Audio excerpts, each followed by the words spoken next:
बोलो जय यीशु की जय, बोलो जय जय जय।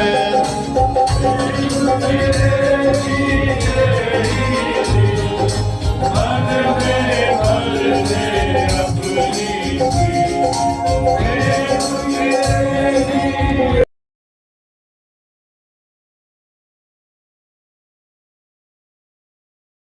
अपनी मेरे को बोला था और शायद हेमंत सर ने बोला था।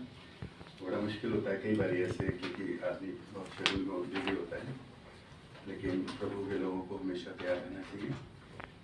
इसीलिए बहुत ज़्यादा तैयारी नहीं है, इसलिए ज़्यादा अच्छे से नहीं हुआ प्रिपेयर, लेकिन जो भी है हम परमेश्वर के वचन से देखेंगे। साम 103 और उसके कुछ पद में आपके लिए पढ़ूंगा, जहाँ पे ऐसे लिखा है, हे मेरे मन यहोवा को धन्य कह, और जो कुछ मुझ में है उसके पवित्र नाम को धन्य कहे। हे मेरे मन यहोवा को धन्य कहे और उसके किसी उपकार को ना भूलना, वही तो तेरे सब अधर्म को क्षमा करता और तेरे सब रोगों को चंगा करता है। वही तो तेरे प्राण को नाश होने से बचा लेता है और तेरे सिर पर करुणा और दया का मुकुट बांधता है। वही तो तेरी लालसा को उत्तम पदार्थों से तृप्त करता है, जिससे तेरी जवानी उकाब की नई हो जाती है। आज की सुबह मैं आपका ध्यान ग्रेट ब्रिटेन की एक घटना की तरफ लेके जाना चाहता हूँ।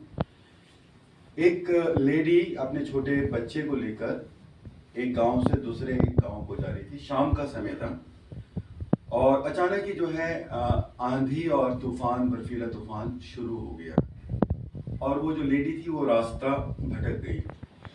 सुबह पुलिस का हेलीकॉप्टर लोगों को ढूंढ रहा था कि कोई दिख जाए, मिल जाए। तो वो देखते हैं कि एक पहाड़ के ऊपर कुछ पड़ा हुआ है।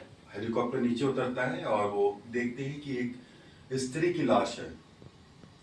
वो स्त्री मरी भी है, उसका शरीर पूरी रीति से अकड़ा हुआ है और उसकी बाहों में वो लड़का है, लेकिन उस बच्चे की जो है सांस जो है वो चल रही थी। वो बच्चा जो है वो बड़ा होकर के डेविड लॉयड जॉर्ज बना, जो ग्रेट ब्रिटेन का प्राइम मिनिस्टर बना और 1916 से 1922 तक उसने वहाँ पे शासन किया। और वो अकेला आदमी था। उससे पहले और उसके बाद कोई भी वेल्समैन जो है, कोई कम्युनिटी है, वहाँ से कभी भी कोई इस बड़ी पोस्ट तक नहीं पहुँचा था। और जब वो प्राइम मिनिस्टर की शपथ ले रहा था तो उसने इस बात को कहा कि आज जो मैं इस मुकाम पर हूँ, इस पद पर हूँ, ये मेरी कोई योग्यता नहीं है, मेरी कोई विशिष्ट योग्यता नहीं है, मेरे में कोई ऐसी लियाकत नहीं है, कोई ऐसे बहुत मैं पढ़ा लिखा नहीं हूँ। ये सिर्फ परमेश्वर का अनुग्रह है और मेरी माँ का बलिदान है। और वो अपनी माँ को जो है वो याद करता है और उसकी आंखें भर आती हैं। कितनी बार हम अपनी ज़िंदगी में जो लोगों ने हमारी समय समय पर सहायता की होती है, मदद की होती है, या हम अपने परमेश्वर को भी भुला देते हैं, कितनी बार हम अपने जीवन में ऐसा करते हैं। परमेश्वर का वचन हमें आज की सुबह बार बार ताकीद करता है, बोलता है कि हमें हर स्थिति में अपने परमेश्वर को धन्यवाद देने की जरूरत है, चाहे हमारे जीवन में दुख हो, चाहे हमारे जीवन में सुख हो। जब हम ऐसा करते हैं परमेश्वर को, और हम कुछ नहीं बलिदान चढ़ा सकते, सिर्फ अपने धन्यवाद की बलिदान के द्वारा ही हम परमेश्वर को जो है प्रसन्न कर सकते हैं। किसी ने कहा आज हम जहाँ हैं इसके पीछे दो बातें प्रमुख हैं, एक तो परमेश्वर का अनुग्रह और दूसरा किसी ना किसी व्यक्ति का योगदान या उसका बलिदान जो हमारे साथ है। जहाँ आज जिस हम पद पर, जिस में हम मुकाम पर पहुंचे, उसके पीछे किसी न किसी का हाथ है। बहुत आसान होता है इस जिंदगी की आपाधापी में, इस स्वार्थ की जिंदगी में, दौड़ में हम अपने उन लोगों को भूल जाते हैं जिन्होंने हमारे जीवन में अपना सहयोग दिया होता है, अपने हाथों को बढ़ाया होता है, अब हमारी मदद की होती है, और हम उनको भूल जाते हैं। यहाँ तक कि हम अपने परमेश्वर तक को ही भूल जाते हैं। लेकिन परमेश्वर का वचन आज की सुबह मुझे और आपको कहना चाहता है कि हमारा जीवन जो है वो धन्यवाद से भरा हुआ होना चाहिए, क्योंकि हमारे पास जीवन जो है ये धन्यवाद से भरा होना चाहिए। जब हमारा जीवन धन्यवाद से नहीं भरा हुआ होता है तो क्या होता है, ये धन्यवाद की भावना हमारे जीवन में बहुत जरूरी है, हमारे जीवन के लिए, हमारी जिंदगी के लिए, हमारे को एक पॉजिटिव सोच की तरफ लेके जाती है जब हमारा जीवन धन्यवाद से भरा होता है। लेकिन जब हमारा जीवन धन्यवाद से नहीं भरा होता तो क्या होता है, हमारी सोच जो है वो निराशा की तरफ जाती है, वो नेगेटिव बातों की तरफ जाती है। और हमारे साथ जब जिंदगी में विश्वासघात होता है, हर एक के साथ ऐसा होता है, तो विश्वासघात हम सबको बहुत दुख पहुंचाता है, बहुत पीड़ा पहुंचाता है। और जब विश्वासघात अपनों से होता है तो वो और भी दुख का कारण होता है। दुश्मन से तो हम उम्मीद रखते हैं कि वो विश्वासघात करें, हम तैयार होते हैं क्योंकि हमें ऐसा मालूम होता है। लेकिन जब अपना कोई व्यक्ति हमारी पीठ में छुरी भोंकता है तो हमें बहुत दुख होता है। प्रभु यीशु मसीह ने भी इस वाली बात को अपने जीवन में झेला। उसके अपने निकट के लोगों ने उसके साथ विश्वासघात किया और यहाँ तक कि उसको सलीबी मौत के ऊपर लेके गए। मेरे प्रियो, जो बात आज की सुबह जो विचार, एकमात्र जो विचार करने की बात है वो ये है कि हमारे जीवन में धन्यवाद की भावना लगातार, जब हम ऐसा करते हैं तो हम प्रभु को महिमा देते हैं। आज थोड़ा सा समय हम इस बात के लिए निकालें कि किसी ने हमारे जीवन में हमारे जीवन में उपकार किया, हमारे जीवन में अच्छे काम किए। आज और जब हम निराश थे तो किसी ने हमारी बातों को बड़े संयम के साथ सुना और हमें भरोसा दिलाया, हमें उत्साहित किया। जब हम बहुत खुश थे, हमारी खुशी में उसने अपनी खुशी जाहिर करी। जब हम, आज तो परिवारों में सारे लोग कमाते हैं, सारे लोग खाते हैं, लेकिन एक समय ऐसा था कि परिवारों में एक ही व्यक्ति कमाया करता था और बाकी लोग खाया करते थे। उसमें बहुत सी चीज़ों का परिवारों में अभाव होता था। लेकिन ऐसे समय में भी बहुत से लोगों ने समय पर किसी परिवार को राशन देकर के ज़रूरत पूरी की, किसी परिवार के बच्चों की फीस देकर उसकी पूरी की। हमें उन सारी बातों को याद रखना है। हमें याद रखना है कि किसने कब हमारी मदद करी, और इन सबसे बढ़कर परमेश्वर को सदा धन्यवाद देना है, जो परमेश्वर ने हमारे जीवन में बड़े बड़े उपकार किए हैं, बड़े बड़े काम किए हैं। जिंदगी में धन्यवाद जो है वो सिर्फ शब्दों से नहीं होता है कि मैं आज बोल दूं धन्यवाद।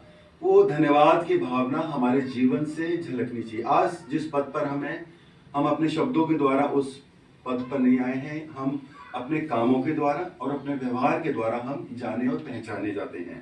तो परमेश्वर चाहता है, और जब हमारे जीवन में धन्यवाद नहीं होता है तो क्या होता है कि हमारे जीवन में निराशा आ जाती है, हमारे जीवन में नेगेटिव बातें शुरू हो जाती है। और जब हमारे जीवन में जो हम रिश्ते बड़े मजबूत, बहुत समय के बाद विश्वास के जो रिश्ते कायम होते हैं, जब हमारे जीवन में ये नेगेटिव बातें आती है तो वो विश्वास के जो रिश्ते होते हैं वो कमजोर होने लग जाते हैं, संबंधों में संबंध टूट भी जाते हैं। तो परमेश्वर चाहता है कि जब हमारे संबंध टूटते हैं, जब हमारे रिश्ते टूटते हैं तो हम भी अंदर से टूटते हैं, हम भी उन बातों में, और जब हम अंदर से टूटते हैं तो हमारे जीवन में क्या होता है, निराशा आती है। हमारा ध्यान जो है उन बातों की तरफ, किसने हमें चोट पहुंचाई, किसने हमें दुख पहुंचाया, उस बातों की तरफ चले जाता है। और हमारे विचार बहुत ही हमारे जीवन के लिए और जिन लोगों के संपर्क में हमारे परिवार के लिए चिंता का कारण, निराशा का कारण हो सकते हैं।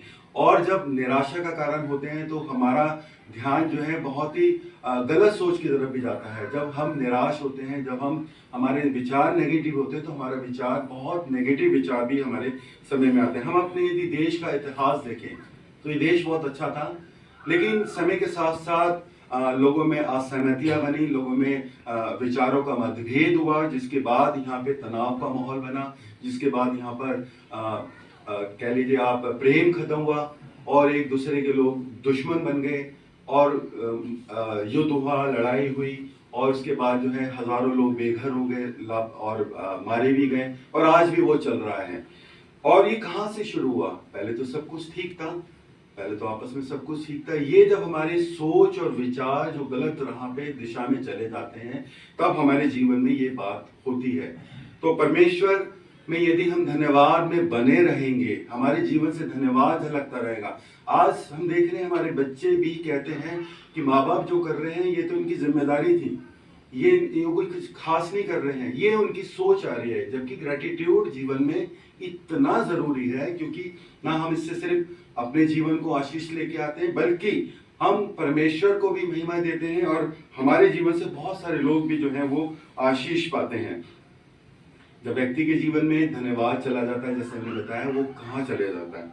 तो आज की सुबह मैं इस बात की तरफ आपका ध्यान लेके जाना चाहता हूँ कि हमें उन लोगों का जिन्होंने हमारे जीवन में छोटे छोटे भी काम उपकार किए, हमारे लिए प्रार्थना करी, हमारे लिए जब हम दुख में थे, पीड़ा में थे, आंसू बहाए, हमारी मदद करी, हमें उन उपकारों को, उन भलाई के कामों को भूलना नहीं है। और इन सबसे बढ़कर हमें अपने परमेश्वर, जिसने हमें सृजा, जिसने हमें जीवन की सांस दी, जिसने हमारे पापों से छुटकारा दिया, जिसने हमें अनंत जीवन की गारंटी दी, यदि हम उस परमेश्वर को, उस प्रभु यीशु मसीह को भूल जाते हैं तो ये हमारे जीवन के लिए बहुत ही दुख की और बड़ी चिंता की बात है। तो इस बात को हमें जांचना और समझना है। और एक विचार मैं आपके सामने रखना चाहूँगा। हम सबके घर में, हमारे बाथरूम्स में तरह तरह के सौंदर्य प्रसाधन होते हैं, बहुत अच्छे महंगे महंगे साबुन भी होते हैं, बहुत अच्छे शैम्पू और इस तरीके से क्रीम्स और बहुत सारी होती है। वो हमारे शरीर को बाहर से साफ रखने के लिए होते हैं। मान लीजिए बहुत कुछ, सब कुछ पड़ा हुआ है घर में, लेकिन हम उसे इस्तेमाल नहीं करते, तो वो व्यर्थ है, सब बेकार है। इसी तरीके से हमारे घर में तरह तरह के बाइबल रखे हैं, हमारे सरियाने के पास बाइबल रखी है, हमारे वार्ड रूम में रखी है, हमारे स्टडी टेबल पे रखी हुई है, लेकिन हिंदी में, इंग्लिश में बहुत सारे ट्रांसलेशन है, लेकिन जब हम इसे नहीं पढ़ते हैं तो ये सब व्यर्थ है। और जब हम इसे पढ़ते हैं तब हम परमेश्वर को जान पाते हैं कि वो कौन परमेश्वर है। परमेश्वर का वचन 119 साम 119 और 9 पद में एक बात कहता है कि एक जवान कहता है कि मैं अपने जीवन को कैसे शुद्ध रखूं। तो वो परमेश्वर का वचन कहता है, दाऊद ये जब पाप में पड़ गया था तब इस बात को लिख रहा है। वो कहता है कि परमेश्वर के वचन को अपने जीवन में रखकर। एक बात और जो मैं पहले नहीं समझ पाता था, लेकिन बाद में एहसास हुआ, एक जगह लिखा हुआ है कि परमेश्वर का वचन मेरे पाँव के लिए दीपक और मार्ग के लिए उजाला है। तो पाँव के लिए दीपक कैसे हो सकता है, ये बात मैं समझ नहीं पाता था। लेकिन इस बात का मतलब है, ठोकर हमेशा पाँव में लगती है, और पाँव में जब अगर रोशनी में चलेंगे, परमेश्वर के वचन में चलेंगे, तो हम ठोकर से बचेंगे और हम ऐसी बातों से बचेंगे। तो आज की सुबह प्रभु हमें इन वचनों से आशीष दे, और प्रभु के वचन को पढ़ने वाले हो, हमारे जीवन में धन्यवाद का समय हो, ताकि बहुत से लोग हमारे जीवन से आशीष पाए। इससे परमेश्वर भी प्रसन्न होता है, हमारा जीवन परिपूर्ण होता है, हमारे जीवन में खुशियां आती है, और हमारे जीवन से बहुत से लोगों को भी आशीष मिल पाती है। प्रभु हम सबको आशीष दे।